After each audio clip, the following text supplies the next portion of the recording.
Good evening, everyone. My name is Deja Brock. I am the Events and Programs Coordinator here at the Library Company of Philadelphia. Typically, our fireside chats are hosted by our Director of Public Programs and Research, Dr. Will Fenton. However, he was unable to join us today, so you have me. If you aren't familiar with the Library Company of Philadelphia, we are a research library and America's oldest cultural institution, founded by Benjamin Franklin in 1731. Our Fireside Chat series are our way of keeping our community alive, especially during these times specifically. We have called upon our researchers, staff, and fellows to help us sustain our community through this weekly seminar series that takes place on Thursdays at 7 p.m. every Thursday. The format of our Fireside Chat series is webinar style, therefore the only cameras that are on are mine and Arwin's, so feel free to get as comfortable as you please. I'd also like to encourage you all to participate in our question and answer session at the end of this talk. There is a Q&A button at the bottom of your screen where we'll be able to see your questions. As soon as you have a question, be sure to put it in there so we can get to as many questions as possible. In the case that we do not get to your question, we will send out a follow-up email with all the resources associated with tonight's talk. And our Fireside Chat series will also be featured on YouTube and on our Talking in the Library podcast, which you can find on our website. Make sure that you subscribe to our YouTube channel and the Library Company of Philadelphia and turn on notifications to stay updated on when we upload our chats. Also, don't forget to mark your calendar for our next Fireside Chat, which is William Penn's letter to the King of the Lenape, a choral work with Jeff Thomas, Philadelphia composer and producer of Stride 10-9 Studio. Same time, same place, Thursdays at 7 p.m. All right, so without further ado, I would like to introduce our speaker for tonight's Fireside Chat, which is The Mysteries of the Lost Colonies and the Iroquois Confederacy with Arwin D. Smallwood. Arwin D. Smallwood is professor and chair of the Department of History and Political Science at North Carolina Agricultural and Technical State University in Greensboro. He is the author of several books, including The Atlas of African American History and Politics, From the Slave Trade to Modern Times, and Bertie County and Eastern North Carolina History. His research focuses on the relationships between African Americans, Native Americans, and Europeans in Eastern North Carolina. He has been an Andrew W. Mellon Fellow for the Library Company of Philadelphia and the Historical Society of Pennsylvania.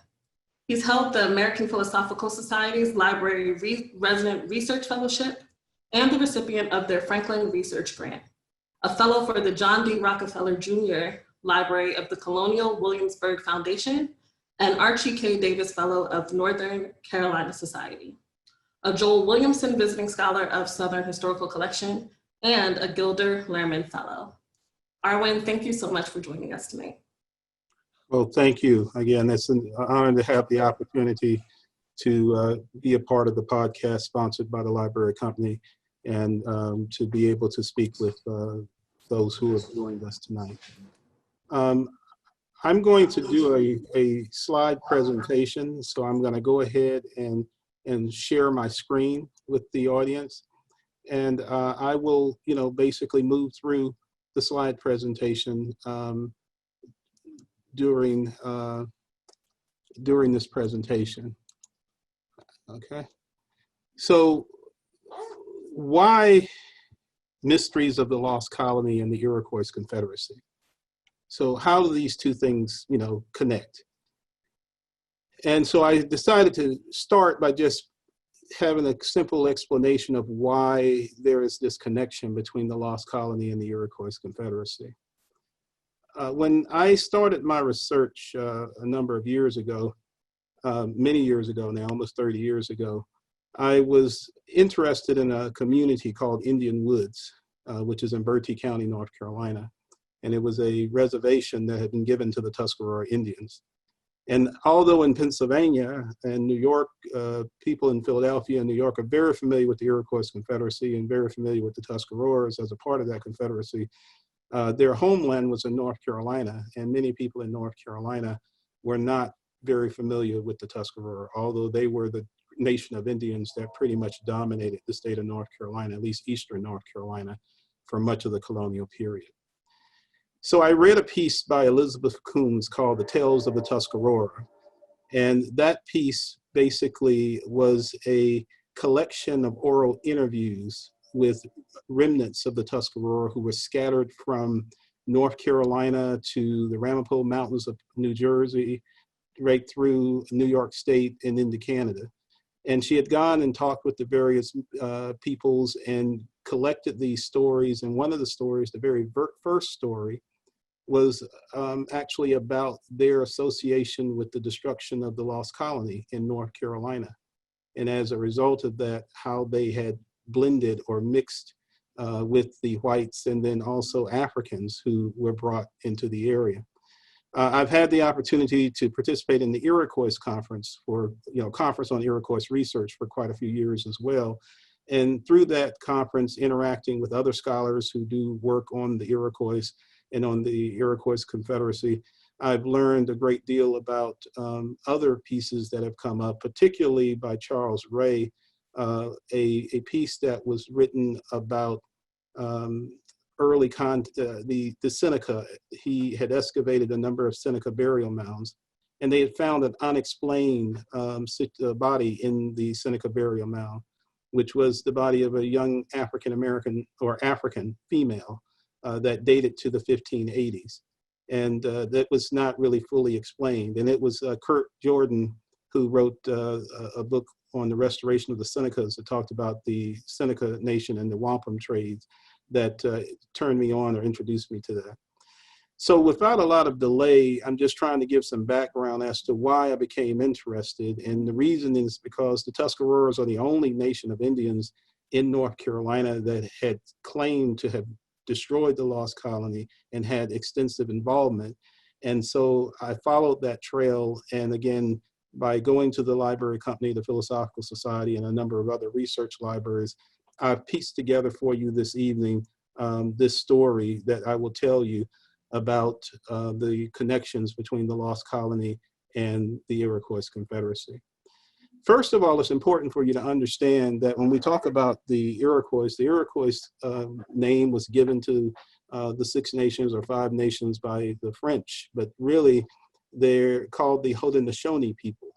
And so the Haudenosaunee are made up of 5 nations, and with the Tuscarora, 6 nations: the Mohawks, who are the keepers of the Eastern Door, the Oneidas, who sit beside them, the Onondagas, who are the keepers of the Council Fire and sit in the center, the Cayugas, who sit west of them, and then the Senecas, who are the keepers of the Western Door.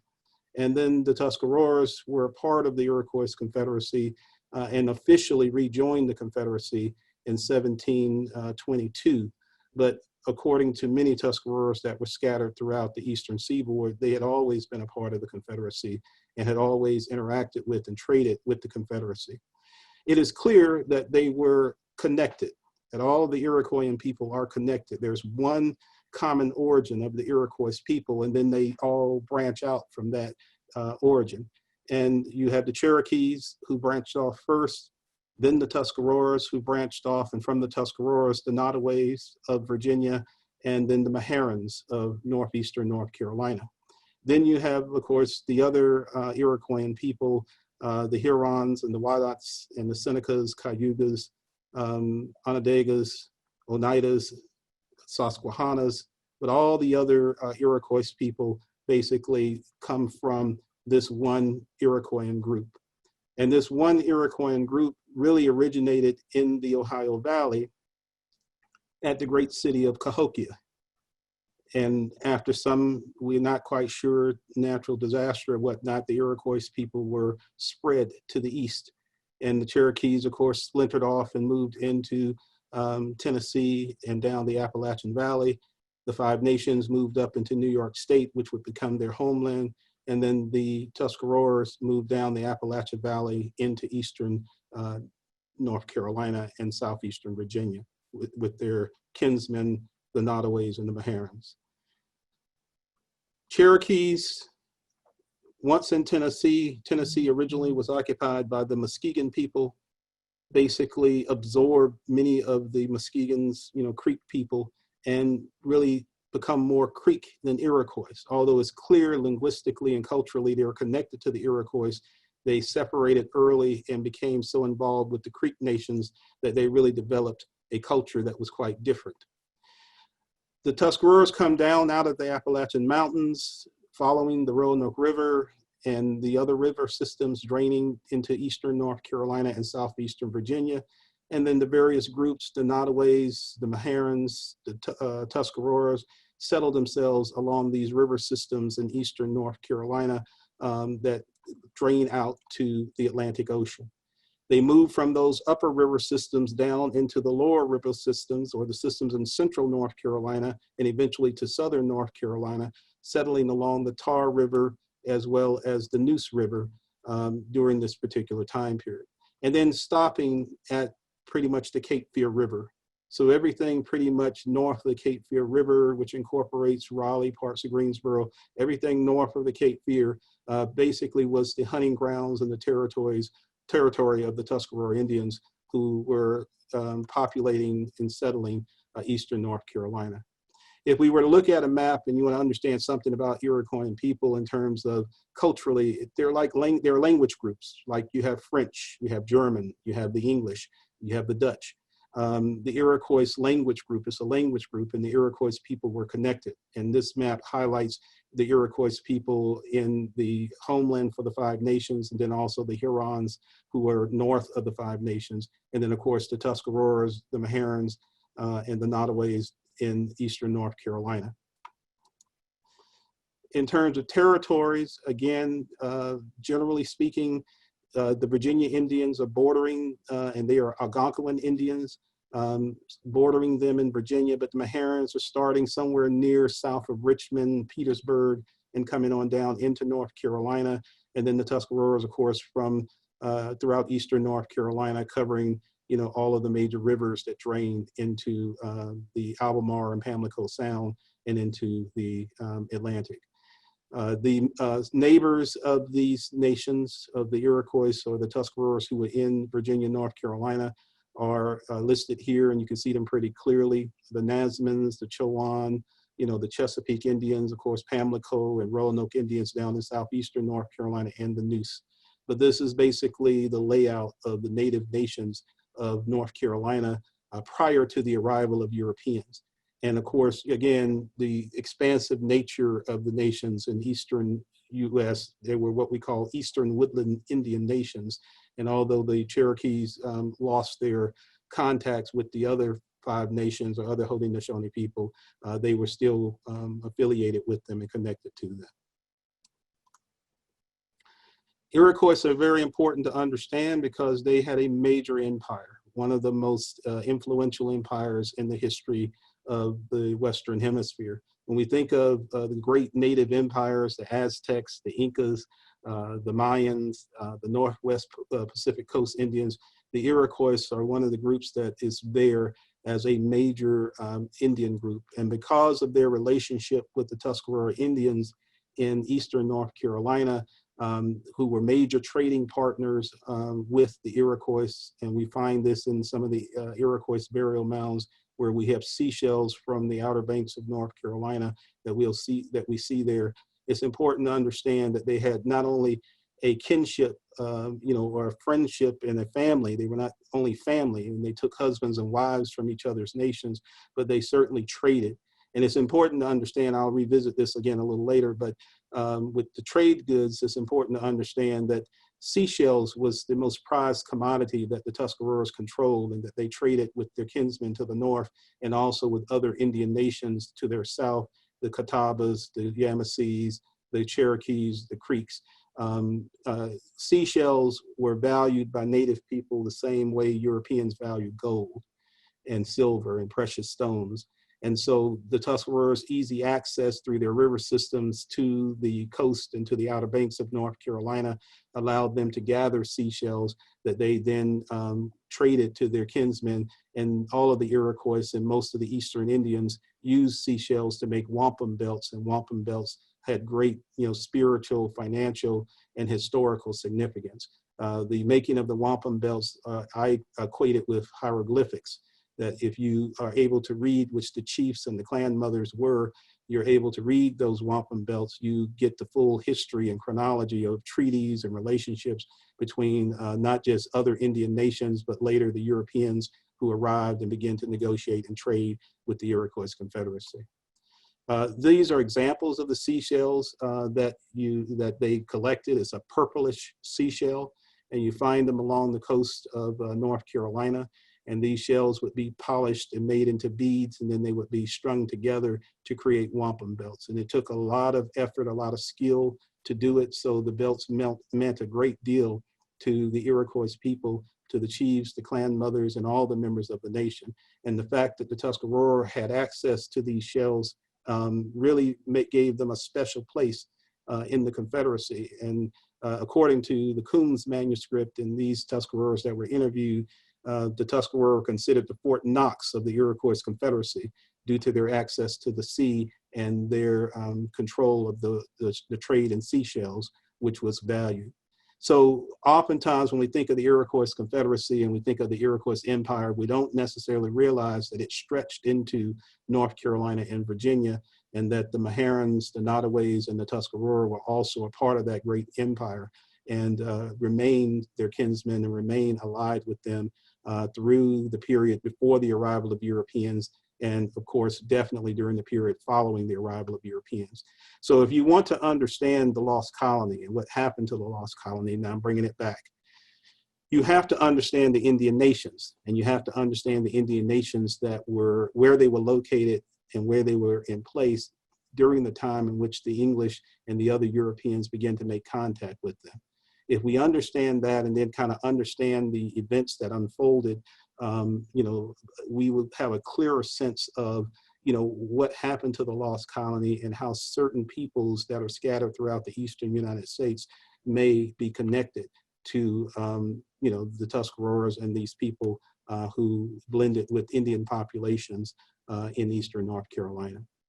So I now say, well, okay, I've laid out for you as quickly as I could the history of the Haudenosaunee, the history of the Iroquois Confederacy and the Iroquois, and the Tuscarora's relationship with them. So now I have to talk a little bit about, North Carolina and the things that were happening in North Carolina before the English arrived, but really led to the situation that was in place in North Carolina when the English arrived. As I've already laid out for you, the Tuscarora and of course the Meharans are affiliated with them, and they're really kind of seen as one people at one time, dominated eastern North Carolina pretty much from the coastal regions to the mountains, but certainly from the coastal regions into the Piedmont and on the foothills of the Appalachians in North Carolina. They were not, their enemies were to the south, the Catawbas, the Yamasees, the Santee, and in the mountains, the Cherokees, they were not, they were at odds with them, but they were all pretty evenly balanced in terms of military might and in terms of politics. So although they had some battles and some skirmishes, they tended to respect each other's territory.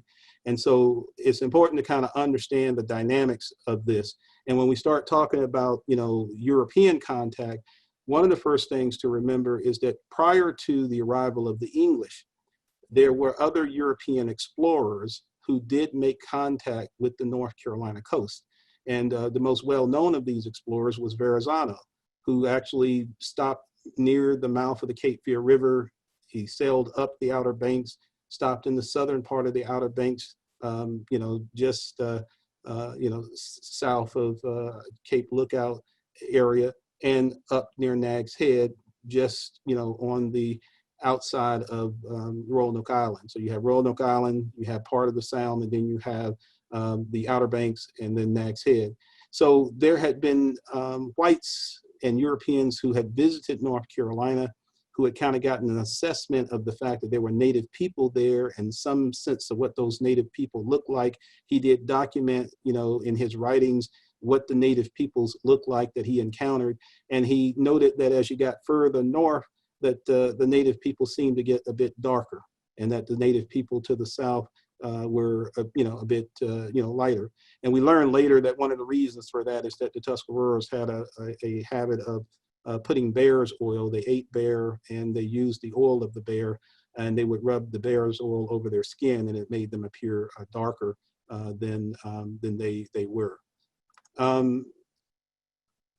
Verrazano is first, and the reason why I start with Verrazano, because we know that's recorded, but it's also important to understand that before Verrazano, the Spanish, there was a brisk Native American slave trade that was begun as early as Columbus in 1492, 1494.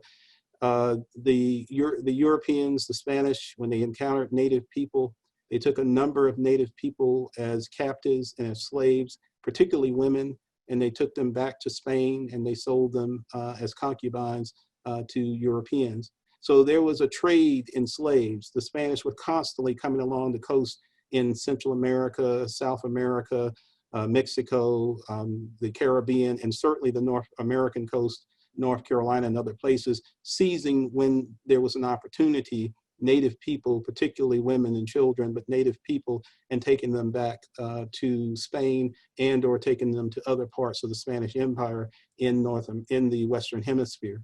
But the first sustained involvement of the Spanish in North Carolina begins with De Soto, who in 1539 marches through the western part of starts in Florida and up through Florida and South Carolina, but marches through North Carolina. Why are these interactions important? They're important because when the Europeans come, they spread disease. So whatever there was before contact with Europeans, in the years before the English come in the 1580s, it has been altered, and it's been altered by disease. This is not a wonderful time, but it is a perfect time to explain to people the impact of disease when all of us are impacted today by COVID, and we see what disease has done. But imagine Native peoples who've never been exposed to any European diseases before, and they do not have Zoom, and they cannot social distance. In fact, their cultures are the complete opposite. They are very social people, and they live in what are called, particularly the Tuscaroras and the Iroquois, longhouses, where you have extended families all living under the same roof, grandparents, parents, children, and in some cases, great-grandparents. And since they have wampum belts, which I consider to be a form of written, like hieroglyphics, a form of written history, they didn't have a written language the way the English and the other Europeans did. And so the stories were told. They had an oral tradition, and they passed on their stories orally. And disease tends to affect, as we see it affecting today, the old and the young. So the elderly who really held the culture and held the history and held the stories and the ways to do things were basically wiped out by disease. And they began to be impacted and affected by disease as early as 1524, but throughout the 1500s when De Soto comes through, when Pardo comes through, and very few people realize that even as far north as Virginia and what is today Jamestown, that the Spanish actually established a mission there amongst the Powhatans, and they were trying to Christianize the Powhatans and convert them to Catholicism. And so there was a tremendous impact by the Spanish. We tend to ignore the Spanish and leave them out of our history, but there's a tremendous impact of the Spanish on North America, not just on South America and the areas south of South Carolina, but even in North Carolina and along the North Carolina coast. So when we talk about the impact of the Spanish, again, we know that the Spanish conquistadors, are traveling through, and I will give a preface warning here in case I have any young folks coming up. As I talk about the Spanish, there are some graphic illustrations which are from the historical record about the Spanish in terms of their, attacks on Native people. So I'm prefacing everybody that as we get through this little small section, you might want to, just be aware of the fact that these are graphic images of people being harmed by the Spanish during their campaigns against Native people throughout the Western Hemisphere. So the Spanish really involved themselves with Native people south of the PD River. And what I'm trying to establish for you all is where the lost colony is going to be located is in North Carolina proper. But along the PD River, you have Native groups all along the PD Indians and other groups of Indian Santee, other Indians that are along the PD River. When the Spanish come into the region, they're going to create a lot of confusion and cause a lot of conflict, and they're going to have various native groups end up shifting alliances because of their presence. So we have certain groups like the Tutelos and the Saponis who were Siouan people, and generally you would associate them with the Catawbas and the Siouans to the south, who will end up falling into alliance with the Iroquois and with the Tuscaroras and the Meherans and the Nottaways because of the impact of the Spanish when they came through the region. Pardo in particular established a number of forts as far north as Asheville, and basically attempted to force native people to provide food for his armies as he marched through the western part of North Carolina. And on these campaigns through North Carolina and South Carolina, but particularly the central western part of North Carolina, they really destroy native villages, they attack native people, they kill native people, they take various foodstuffs and goods, but the goal is, of course, to basically intimidate the chiefs and intimidate the peoples that are there. These drawings are courtesy of Bartholomew, who accompanied the Spanish on their campaigns, and he witnessed their atrocities against the native peoples that were living in the New World, and particularly in the Carolinas. So it's important to understand that the Spanish made a significant impact on the natives of North Carolina and South Carolina, but on the natives of North Carolina. And it would be an impact that would not soon be forgotten by the native people who were there. This illustration is of the Spanish chopping the hands and the feet off of Native Americans in North America. The Iroquois at the American Philosophical Society, there is a story by a Tuscarora who discussed the handless maiden. And until I saw this illustration and began to read about the Spanish campaigns in the Carolina, I thought it was a metaphor. I didn't realize that it was real, but they talked about the handless mating, that this maiden who had no hands, this Indian girl who had no hands. And but when you understand the history and you piece together both the Spanish, the French, and the English, you begin to understand that much of what is talked about did happen. So we have the Spanish and the Portuguese come into the New World and dominate the New World and really designate the Spanish do all of the Western Hemisphere except for Brazil as being their territory. So the Portuguese are in Brazil, and the Spanish pretty much dominate everything else in the New World, from the Caribbean through Central America, South America, and North America. And so now the coming of the English, and we will now try to touch on this understanding of the lost colony. By 1584, the English will arrive in North America. They will come to the coast of North America. They will explore eastern North Carolina, and they will establish a fort at Raleigh, called Fort Raleigh on Roanoke Island.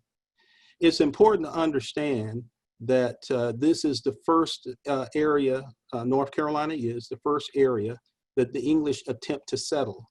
They explore it and attempt to settle it between 1584 and to 1587.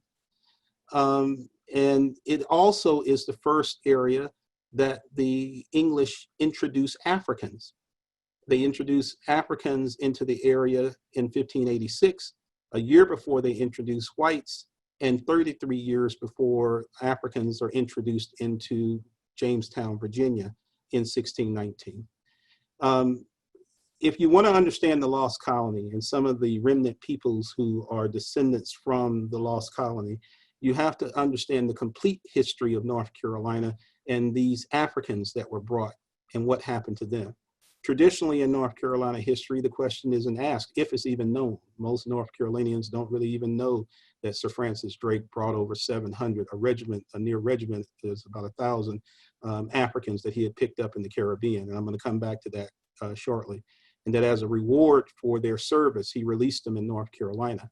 Some scholars say that they died in North Carolina. But again, if we know Africans, they were exposed to European diseases, and so they were pretty much immune to most European diseases. These Africans were armed with English guns and gunpowder and lead, and they would have had a military advantage over the Indians that were in eastern North Carolina because of it. So we have not concerned ourselves with what happened to these Africans, but if you want to understand the history of mixed race people in North Carolina and understand what happened to the lost colony, you must first understand what happened to those Africans that were left 1 year before the lost colony in 1580, which was left in 1587. These are illustrations by Ralph Lane and John White of the native people there, and of course the rich, fertile landscape there, the native villages, and you've seen these style villages before. When the Spanish came in, Bartholomew's drawings are showing long houses and showing basically what would be Iroquois villages. The Algonquins and the Iroquois had similar, villages, but you're showing their structure, their communities, with their gardens and with their farm, how they live, their religious ceremonies is well documented by John White and Ralph Lane. So they had native people that come out of the Roanoke, Meherrin, Chowan River basins into the Albemarle Sound and down to Roanoke Island. You have, again, these are the cultural people. These are, basically illustrations of how they live their lives. And as I've already explained, the Tuscaroras made it clear that they shared the Outer Banks with their neighbors, the Algonquins, but because they want a particular type of seashell that is different from the seashells that the Algonquins are interested in. And so they don't have any military conflicts over going to the islands, but they consider, that region, to be their region and to be their territory. And it's highly possible and likely, based on some of the records that one of my students have looked at, Tracy Ainsworth Tracy, that the Spanish mission in Virginia in 1571 and later the destruction of that mission along the James River led to the Spanish returning to the Chesapeake and to Virginia and slaughtering Indians, because the Indians killed the priests at the mission, burned the mission. And the Spaniards came back and they basically attacked all the Indian villages that they came into encounter with. They killed the people and they took the women and children out of the colony. And when they came back years later, the people had adjusted. So the Virginia Beach area, the Chesapeake area of Virginia, where there were native people who had been living and up and near around the James, they were moved around because of these attacks by the Spanish and trying to get further away from the coast, which would have brought them into contact with the Tuscaroras and the Iroquois that were south in North Carolina. So there's a lot that we don't know about what was happening in that area, but that we still need to know. But it's important to look at the Chesapeake and what's happening in the Chesapeake and to also understand the importance of it. One of the things that the English noted when they met with the Algonquin Indians who were settled in coastal North Carolina, and I like to mention this to people, that even today, there are hurricanes along the North Carolina coast. And you live there at your own risk. And many people still choose to live on the Outer Banks and live on the coast here in North Carolina. But we know that it's prone to hurricanes, and native people knew it was prone to hurricanes. And so native people would not have preferred to live on the Outer Banks or live in the coastal areas because of those hurricanes. And when you come further inland from Roanoke Island, you know that eastern North Carolina and southeastern Virginia is swampy. You have the Great Dismal Swamp on the border between Virginia and North Carolina, and then you have the Alligator Swamp on the southern half of the Albemarle Sound. So most of eastern North Carolina is almost uninhabitable in the sense that it's mostly swampland, mosquitoes and swamps and snakes. And so native people are just like people today. People want to live in areas that are on high ground, that don't flood, and that they can have access to the waterways to fish and travel, but they don't want to be in areas that are high risk for storms or for just natural disasters. On this map drawn by John White and Ralph Lane, we see the native nations, and I'm pointing this out to you because we're going to see these names change. We see the Choanoke, we see the Monogoks. The Monogoks are Iroquois, and the Monogoks are basically Tuscaroras, and I circled them on this map in red, and they're to the west. They are small because the English knew very little about them. But the native people explained that there was a warlike band of Indians that were to the west. And of course, the English had some interest in trying to, learn more about them. And we will talk about that later. But they wrote them small, drew them small, even though their territory was expansive and was large, because they didn't know anything about them. But they did know the Indian nations that they had visited and that they had interacted with in the East. And so they basically document those nations. And what I have done here is I have highlighted in yellow the Indian nations, groups of clans that came together to form these early Indian nations in eastern North Carolina. And there were roughly 3 or 4 significant nations, multiple, divisions of them that you might find, but significant nations. Also, I highlighted on this map in blue the word Virginia. If you follow from the left, I'm looking at it from left to right, you see the V, and then you'll see I. You'll see RGINIA, Virginia. Most people don't understand that early North Carolina was Virginia. When they failed to colonize eastern North Carolina and are driven out of North Carolina, the English go to Jamestown, and Jamestown becomes Virginia. But throughout the colonial period, eastern North Carolina was known as Old Virginia, after the failed attempt to colonize it and they had to move to the Chesapeake. This became Old Virginia. But it's known, if you're looking for information about eastern North Carolina and the native peoples that were there, you have to look under the early Virginia settlement, and that is early Virginia. Now, the other thing that's important for us to understand and know is the impact of disease and how that relates to the lost colony, and then we're going to tie back again into the Iroquois Confederacy. But disease, death, and war. Anyone who has been a student of the English in eastern North Carolina and the early North Carolina settlements know that the English, mapped the region extensively. So the Outer Banks, this map is a map of North Carolina. I didn't highlight Virginia here, but if you look to your left, just past the red waterways from top down, from where Virginia would be, you'll see Virginia written again, VIRGINA, Virginia. Again, so throughout, and this map was done in 1597, the English thought of eastern North Carolina as Virginia. And even after they settled in Jamestown, they still thought of eastern North Carolina as Virginia. And so it's important to understand that in these explorations that the English, have to map the region and understand the region. And as I just mentioned to you, you see the swampy land of the region. The region is pretty much, swampy. Much of it's been drained today and it's being used as farmland. But in the early colonial period and during first contact, most of eastern North Carolina was pretty much a big swamp. And everywhere that the English went, every village that they went to, they spread disease and the whole village started to die. So even the nations of Indians that were in eastern North Carolina of some significant size, not as powerful as the Tuscaroras, sharing the Outer Banks with the Tuscaroras, by the time the English finished exploring North Carolina and trying to trade with and negotiate with them, they had pretty much devastated the native populations in eastern North Carolina. These things are important if you want to understand what happened to the lost colony, because you need to understand that by the time the English were driven out of eastern North Carolina was not the same, and it would not be the same again after first contact with the English, okay? So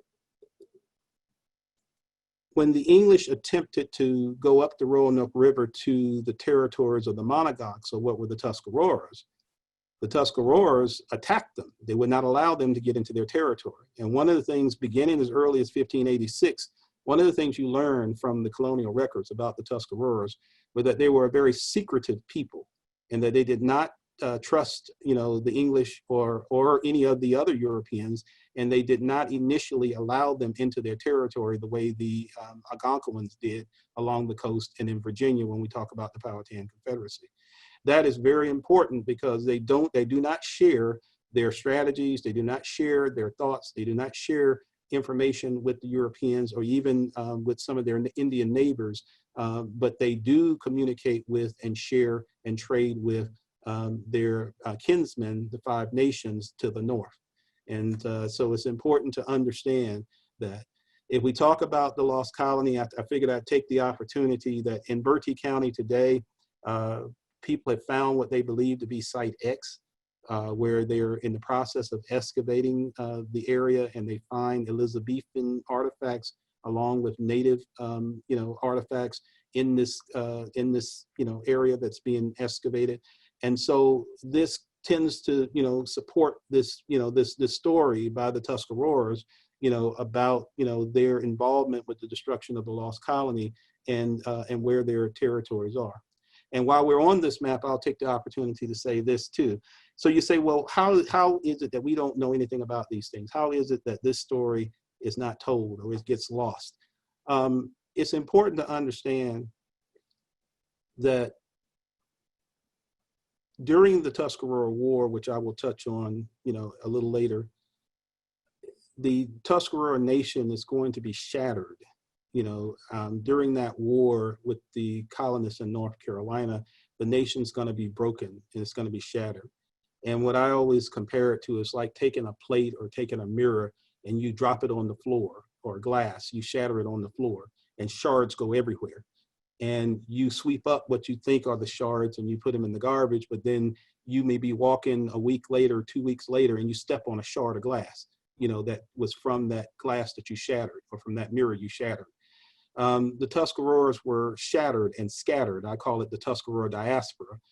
They stood against the expansion of the English in North Carolina, but when they lost the Tuscarora War, their stories, their legends went with them, and they were basically taken to the Northeast and taken to the lands of the Iroquois Confederacy. And so the remnants that were left in North Carolina were enslaved on plantations, or they were living in the swamps of eastern and southeastern North Carolina, and those stories didn't were not told because it was not in the interest of those who remained in North Carolina to share that heritage and share those stories, because it would put their families in jeopardy. And so many of those Tuscaroras, ended up trying to blend into the population during that particular time period. So again, I'm trying to lay a narrative and trying to explain how the connection between, I think I've done that, between the Iroquois Confederacy and the Tuscarora. I've tried to explain what's happening in eastern North Carolina and southeastern Virginia and how it impacts the native peoples there. And now we're going to talk about the Africans that were brought in 1586.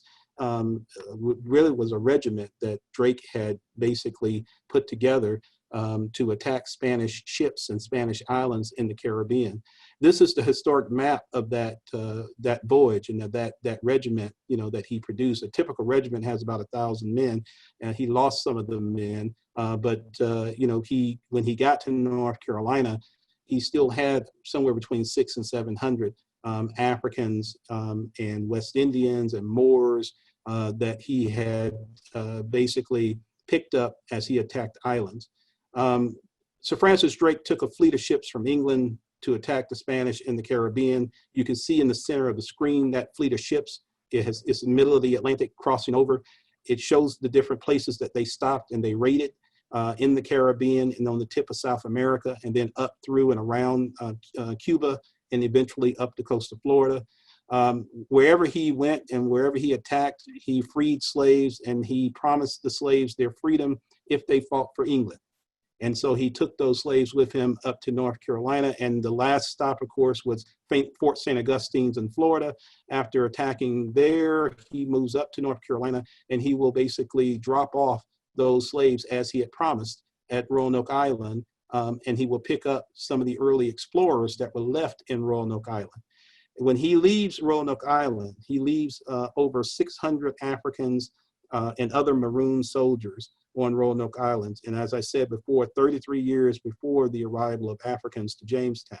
I don't have a problem with the discussion in Jamestown and indentured servitude and the beginnings of slavery and the presence of African people and all the work that has been done to commemorate that.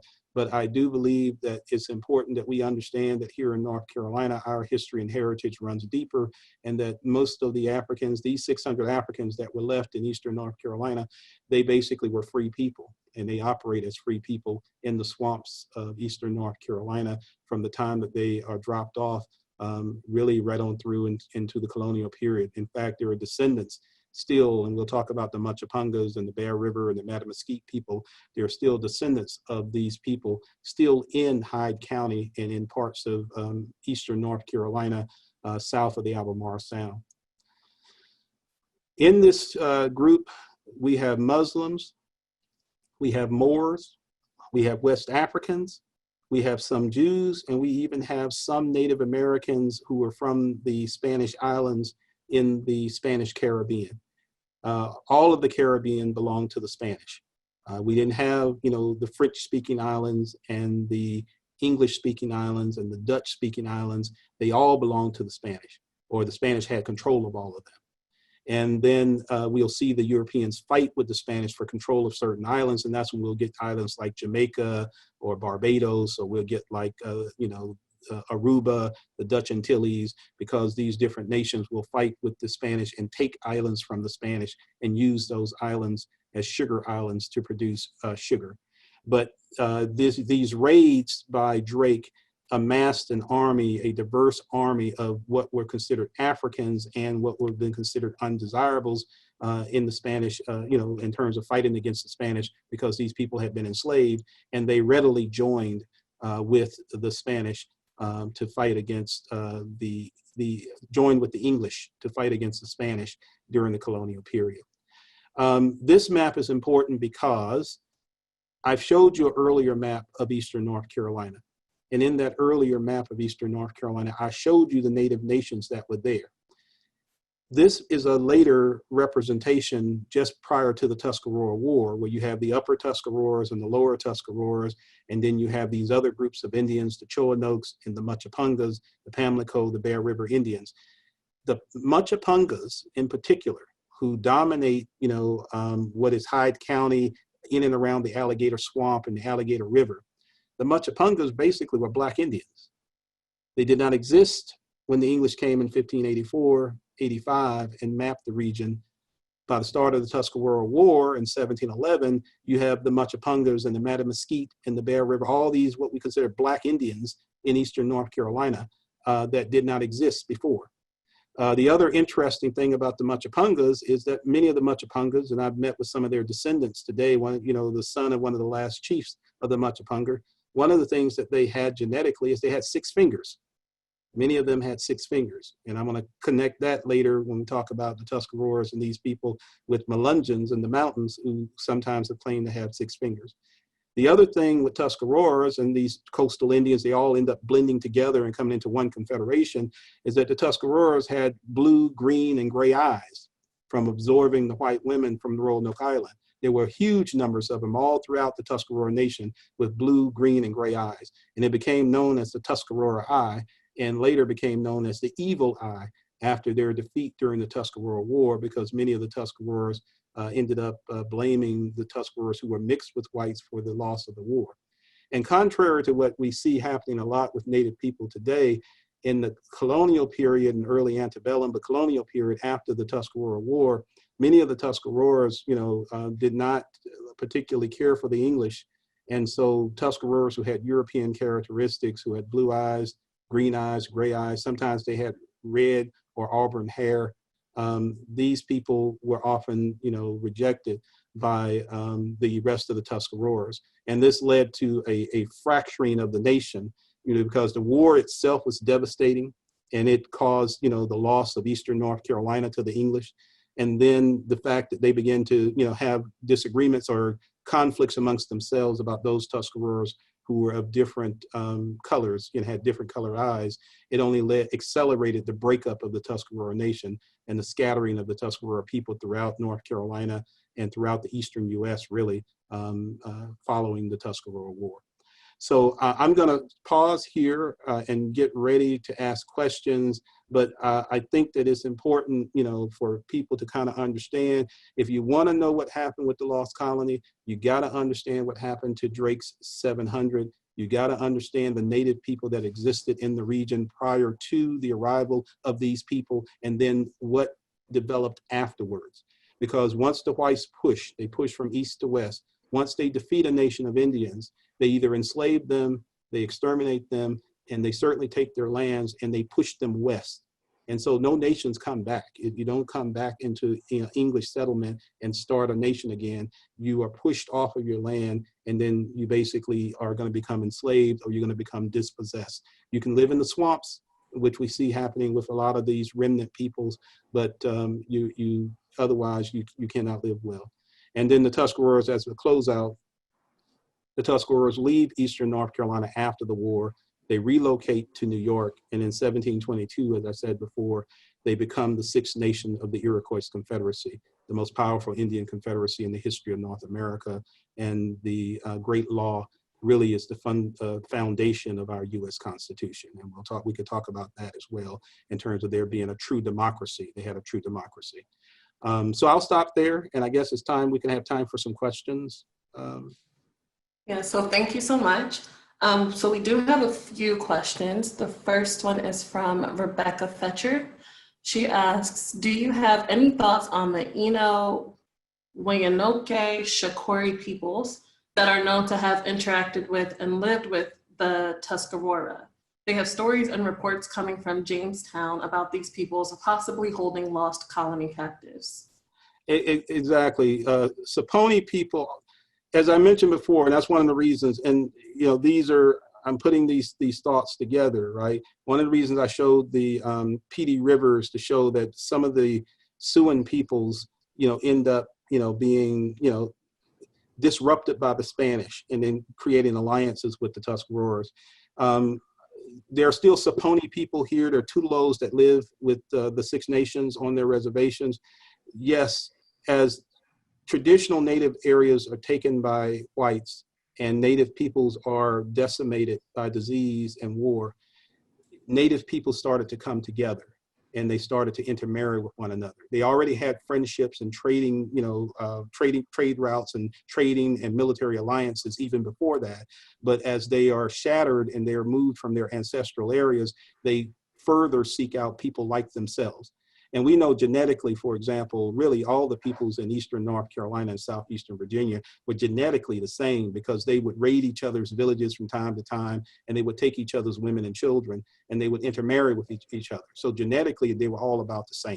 And so, yes, to answer your question, yes, the Tuscaroras controlled some of the most fertile land in North Carolina, and they had control of some of the most lucrative trade routes. Any native peoples to the west, who wanted to trade in any of the European goods, guns, axes, gunpowder, lead, they had to trade through the Tuscaroras. So the Tuscaroras knew of quite a few nations, and some of them they were very friendly with. Because as a footnote now, I'll be quiet to get another question, but when they left North Carolina, they also intermarried with the Lenape people, which the talk that's going to be next week, Ramapo Mountain people or Lenape, Delaware people who ended up in Ohio, Shawnees, Nanacokes, all of these different Northeastern Indians, not to mention, of course, the five nations, Mohawks, Senecas, Onondagas, Oneidas, Cayugas, they intermarry with all of these Northeastern Indians. And so you'll find remnants of them scattered all throughout the Ohio Valley, Appalachia, Pennsylvania, West Virginia, and even over into Oklahoma. If you're in Southern West Virginia, anybody who knows Appalachia, you've heard of Logan County, West Virginia, big coal area, and you've heard of Mohawk County, which is not far away. Again, the name Logan, Chief Logan was a Seneca chief, and he was, he was known in that area during the colonial period. So we have, this is all over Appalachia. If you know what you're looking for, you'll see that there's still the impact and remnants coming back east. Again, to your question, yes, these native nations had good relationships and they did support each other. Thank you. So our next question is from August and Whitmire. They ask, what was the Dutch relationship with the Native Americans in New York, Delaware, and Pennsylvania? Okay, another very good question. The Dutch actually established the first friendship with the Five Nations. And when the Dutch came to settle New York or explore the Hudson River Valley, one of the things the Five Nations, or the Mohawks and the Five Nations, asked for were guns. And the reason they asked for guns were because the French had introduced guns to their enemies, the Hurons. Even though they were Iroquois, they were enemies of the Hurons. And the Hurons, in a battle at Lake Champlain, had killed one of their major chiefs and several of their people. So the Dutch, they call it the covenant chain. They established the first major treaty with the Five Nations, or the Iroquois Confederacy. It's the Dutch. And that treaty is moved from the Dutch to the English after the English defeat the Dutch and take control of the Dutch colonies in North America, including, of course, New York, the city of New York. And then at that point, the Iroquois transfer the covenant chain, transfer the treaty from the Dutch to the English. And the chain, of course, is unbreakable, right? And you'll hear the Iroquois say this all the time. Their relationship with their kinsmen to the south, Tuscaroras, Meharans, and Nottaways, that they are like a chain. They are unbreakable. And that remains consistent. But the Dutch were the ones who initiate that language when they established their treaty with the Iroquois and armed them with guns, which they used to really create a major empire in the Northeast. So our next question is from Awendala Grantham. And they ask, thank you. Well, they first say, thank you for your presentation. And then the question, there's two. What were the Tuscaroras' cultural attitudes towards women? And did they change their attitudes toward women and gender after interacting with Europeans? Another excellent question. The Iroquois valued women. Women select the chiefs. And this is one of the things you have to understand. The Iroquois Confederacy and Iroquoian communities are democracies. They have consensus. They build consensus before they act, before they do anything. There has to be consensus throughout the nation. And building that consensus, or selecting the leaders to execute whatever it is that the nation wants done, the clan mothers, the women, come together and they elect the chiefs. They elect, a war chief. They elect a communal chief to speak on behalf of the nation. So the women, had an extraordinary place. They elected the chiefs. They actually controlled the land. The concept of land ownership like Europeans was not the case, but they controlled the land because they did most of the farming. They produced gardens and they grew what we call the three sisters: corn, beans, and squash. So they had, extraordinary influence in all of the Six Nations. And not again to belabor, but to show an example of the women and the nations in terms of raising chiefs.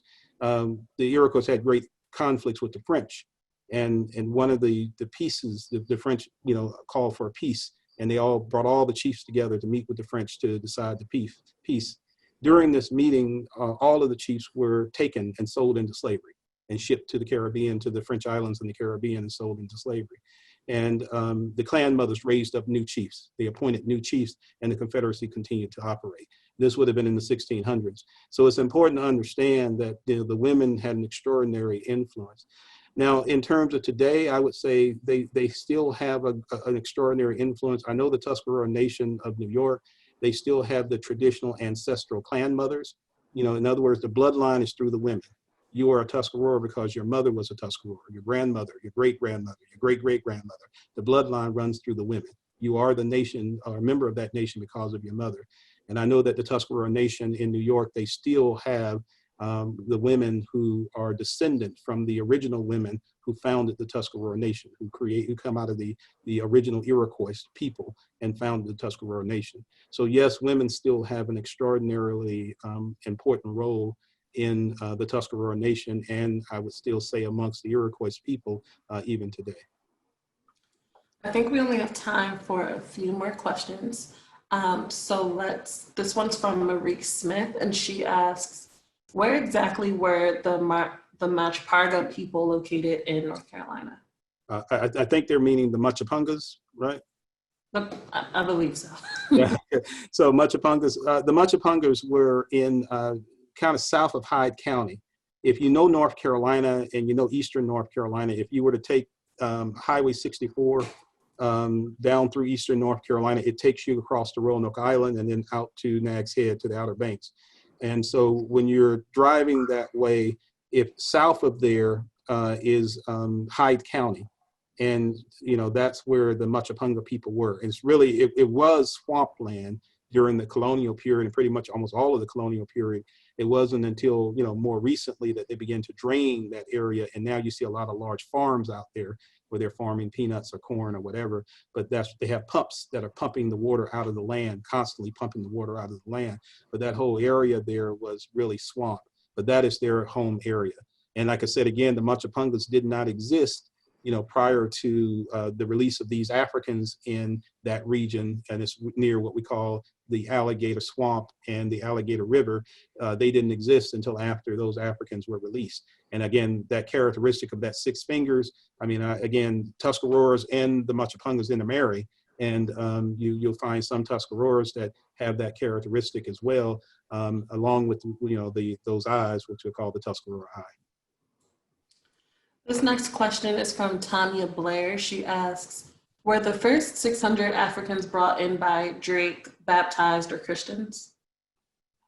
Now, that's one of the things that I've tried to do over the years, is get more students interested in colonial history. Particularly, I do African-American history, so I try to get students interested in early African-American history. It's great that we have people interested in civil rights. It's great that we have people interested in antebellum slavery, but they need to know that there was 200 years of African, Indian, European involvement and interaction prior to this. As far as we are aware of, no, they were not Christians, the short answer. In fact, some of them were Moors, and most Moors are Muslims, and they were also Muslims.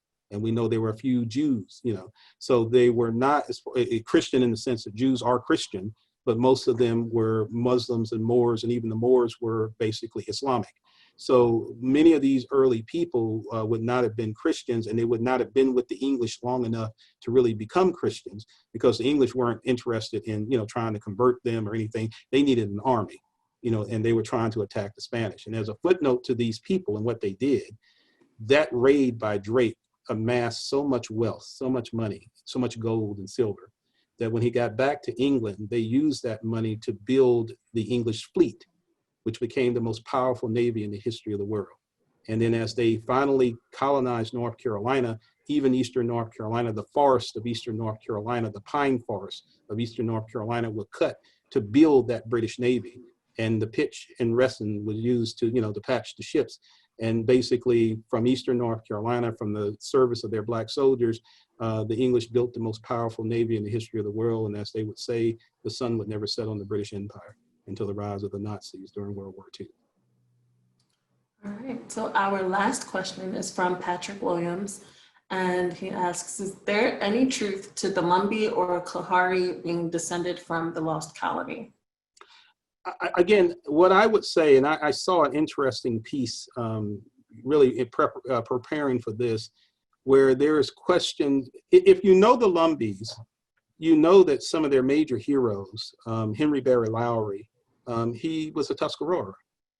And as I've already explained, the Tuscaroras absorbed the lost colony, so a great many of the Tuscaroras were mixed, they were triracial, Indian, Black, and white, and were descendants of the lost colony. So there are a great many Lumbees, who are actually Tuscaroras. And so that's just something to know and to remember.